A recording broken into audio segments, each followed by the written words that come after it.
বন্ধুরা, শীত পড়লেই আমাদের পাড়ায় একটা অলিখিত অলিম্পিক শুরু হয়। নাম ব্যাডমিন্টন বিশ্বযুদ্ধ। পাড়া জুড়ে সবাই বেরোয় র্যাকেট হাতে, এমন সাজে যেন ফাইনাল খেলতে নামছে। জার্সি, ট্র্যাক প্যান্ট, কবজিতে ব্যান্ড, কনফিডেন্স দেখে মনে হয় মেডেল নিশ্চিত। খেলা শুরুর আগে বাড়িতে ওয়ার্ম আপ। শাটলকক নেই, দরকারও নেই। শূন্যে শূন্যে স্ম্যাশ, শূন্যই প্রতিপক্ষ।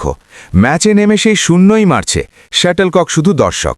মিস হলে দোষ, হাওয়া, আলো, কোর্ট, র্যাকেট, জন্মকুণ্ডলী। ছেলে মেয়ে সবাই খেলছে, ইকুয়ালিটি ফুল। বাজে খেলায়ও ইকুয়ালিটি। মিক্সড ডাবলস এমন লেভেলে যে 10 মিনিটে 3টে ম্যাচ শেষ।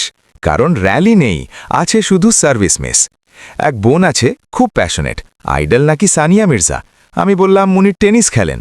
বলল, শীতকালে সবাই ব্যাডমিন্টনই খেলে। লজিকের সামনে আমি হেরে গেলাম। আর আছে আমাদের পাড়ার লেজেন্ড ভাটু।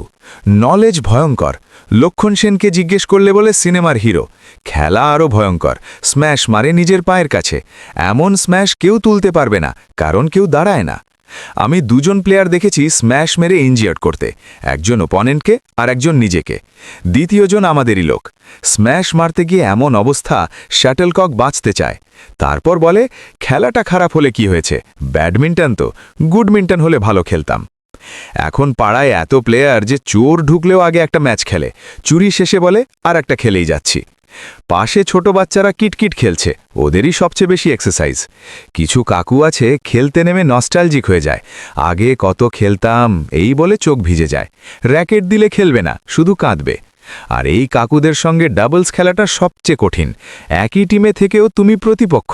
সব বল নিজেই নেবে। মিস হলে তোমার দিকে তাকিয়ে বলবে, এইটা তোর ছিল। এই হলো আমাদের পাড়ার শীতকালীন ব্যাডমিন্টন। খেলা কম, আত্মবিশ্বাস বেশি।